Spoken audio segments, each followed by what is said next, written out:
All right, how's everybody doing? Guys, today we're going to sharpen up my favorite fixed blade, my Bark River Gunny in A2. It's by far my favorite fixed blade, just the way it fits in the hand. What I've used to do with it so far, I've cleaned whitetail, half a hog, and it's just a great overall knife. And when I got this, it had a ramp, it had a saber grind on it. So what I did is I sent it back to Bark River and put a 90-degree edge on it, knocked the ramp off. We put a full convex grind on it. So what I'm going to do today is I'm going to sharpen it. It is still pretty sharp, but it's not exactly where I want it for the good weather to hit. And I'll be out at the river and at the ponds and stuff like that. And I just want a really good sharp knife with me all the time. So what I'm going to do, I'm going to take the lanyard off of it too, because there's quite a bit of sanding involved with this. And it's just not where I want it anymore. I can strop it, it'll cut through paper, but it's not the sharpness that I like it. I'm even wearing my Bark River shirt. So, buy American, if you can. Anyway, guys, I'm gonna show you my setup here real quick, and I'm just gonna get right into it with sharpening this. All right, so here's what I use. I use what you would call a drywall hand sander. I flip it upside down, put it in a vise, and then we just slowly roll this until we get a nice edge. This is 220 grit. I'll start on 220 and probably take it to 12 or 1500. So here, we'll take another good look at the knife. I got this taped up to where I don't damage. I want to keep that, I guess it's some type of printing or laser engraving or something on there, but I want to keep that on there. Pretty good. So I'm going to get to sharpen this thing, so stay tuned. All right, now we've moved to 400. We started at 220. And this is wet, dry sandpaper. But if you look, I'm just kind of rolling it. Try to just mimic what it would do on a belt, on a slack belt. So yeah, you're just going to do that. And then you're just going to work that edge and work that edge. And then you'll see it'll put some scratches in there, but that'll all come out once you start getting it to the wet. Once we take out the 600 wet and then the 1000 wet, those scratches will just fade away into the sunset. All right, stay tuned. All right, fellas, now we've made it to the 600. Now what I like to do once we get to 600 is we start adding some water. That'll really help with keeping the dust down and help get them scratches out. Start moving a little faster across the sandpaper with that water on there. So again, we've made it past the 400. So we get her to focus. There we go. So you'll see them scratches start to go out. What it does is just one complete edge all the way to down to the cutting surface. All right, and we'll get started on this. All right, so we've hit the 600 now, 600 wet. You can see the scratches, the deep scratches are pretty much gone. These will all kind of fade away too once we keep moving on the wet, but this is 600.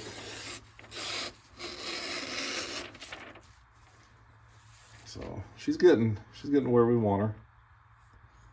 She's getting to where we want her. Oh yeah, she's getting sticky. Just a great knife. If you guys ever have a chance to get a Bark River, highly recommend it. Highly, highly recommend it. All right, so we made it to the 1000 grit. You see the deep scratches are starting to go pretty good.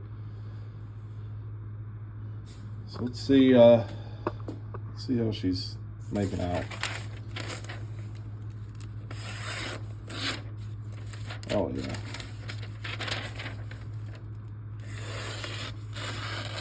That's without stropping.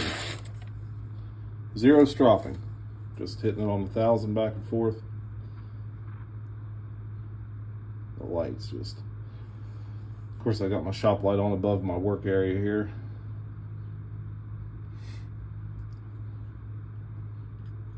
Oh yeah, she's biting. She's a biting. I'm about to go get some 1500 grit. I don't know if I have any or not. And again, you don't need super steels. I got these in super steels, but I mean, this was my first and it was my favorite, so I like it. I'm just gonna keep using it. Just keep using it. Okay, we've made it to 1200 grit. There's a look at her. See the scratch pattern started straightening out pretty good.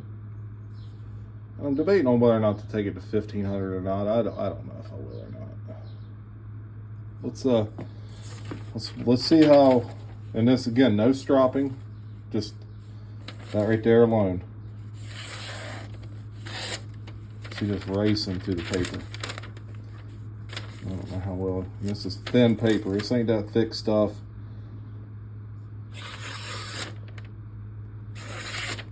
So imagine if I took her to some leather and some compound now. She's sticky. Sticky sharp. Oh man, stay tuned. All right, so we hit her on that 1200 pretty good. I don't know if I need to go to 15 or not. I mean, she's turning out pretty good. Turning out pretty good. She's just sharp. Again, if you guys want to, I don't know. There's a guy on here that does a sharpening tutorial like this. I forget his name. It was over in Indiana, but I watched him, and that's how I really learned how to do these. Apostle P, that's his name. Apostle P. He's a big Bark River fan. So I might just drop this and then come back and we'll talk about her at the end. She's feeling pretty good to me. All right, guys. Now here's the order of stropping we're going to go in. We got these homemade strops I made. I made these two. This is one that Richter made. He sent to me as a gift a long time ago. As you can see, she's well used. It's got that diamond emulsion on it. But this is like, I'm going to say this is like 3,000. This is 6. That's probably about 15,000. So she should come out pretty well. Here's another look at her. And then you can see the scratch patterns kind of work themselves out. And you're going to be able to tell where you sharpen it. It's just the way it is. I don't have the same belts Bark River has, so you know whatever I use is going to be a little bit different. But you put this sucker on your side and she's going to be good to go. Good to go. All right, guys, I had to go put a sweatshirt on. I was freezing. It's cold out here in the garage, but it's warm out there in the sun. But I took her to the black and the green, and just watch. Man alive. Oh, boy. That's when you know you've done it right. That's when you know you're on the path to doing it right there, fellas. I'm going to hit her on the old diamond emulsion stuff here, and we'll talk about it at the end. All right, guys, we hit her on the old Richter strop. Again, I think that's probably 15 or 20,000 grit stuff right there. I'm not 100% sure, but I mean, this thing turned out great. I mean, she will just shave the hair off the inside of your arm. I mean, like it's nothing. And this is a convex edge too. Look at, you see the hair right there. And like I said, it's a convex edge, so, you know, it's one straight edge all the way down to the cutting surface there. But I'm really pleased with how she gets through the paper. You can barely hear that. It just, oh, I tore her at the end because it's kind of thick behind the edge, honestly. But look at that. We should have screamed. Well, look, she's, I think, 0.152. Then it goes all the way down to that convex edge.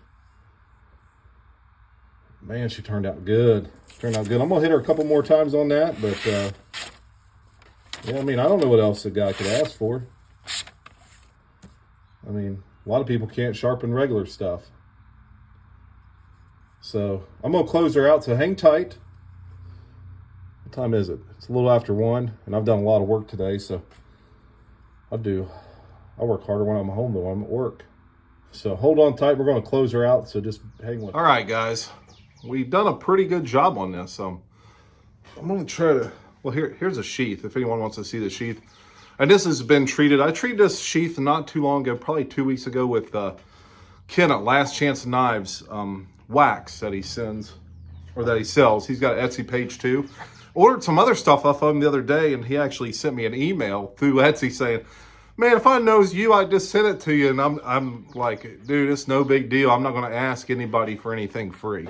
I believe we should support one another. If he's working hard making that stuff in his off time, then I want to support him and pay him for the stuff that I want to order from him. But yeah, this thing, it just turned out phenomenal. This is my favorite knife, and it's the grip. It is the grip. Look how well it fits your hand.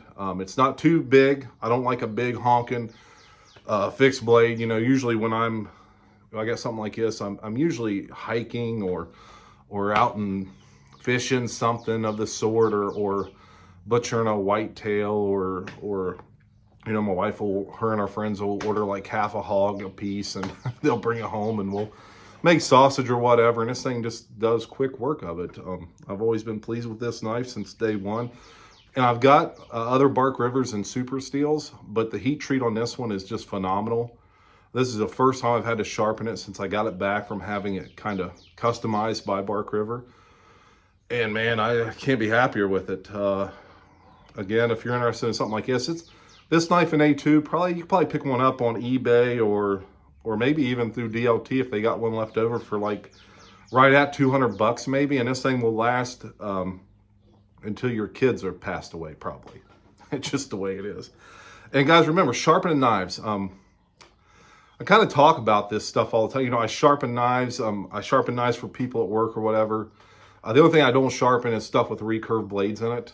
I don't even want to mess with that. It's just too time consuming, and I'm not comfortable doing it.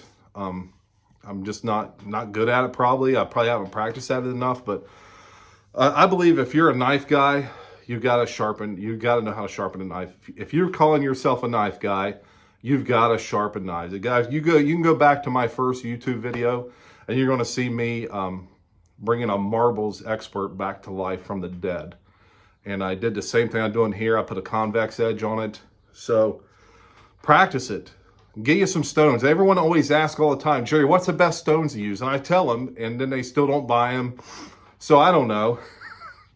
DMT, diamond stones. You can get a 6-inch set, double-sided for like 90 bucks. Get you a stone holder through Sharpening Supplies for like 20 maybe. So $110. You got everything you need to freehand sharp. You can get leather anywhere and do what I do, and I just glue them on the back of yardsticks or paint sticks.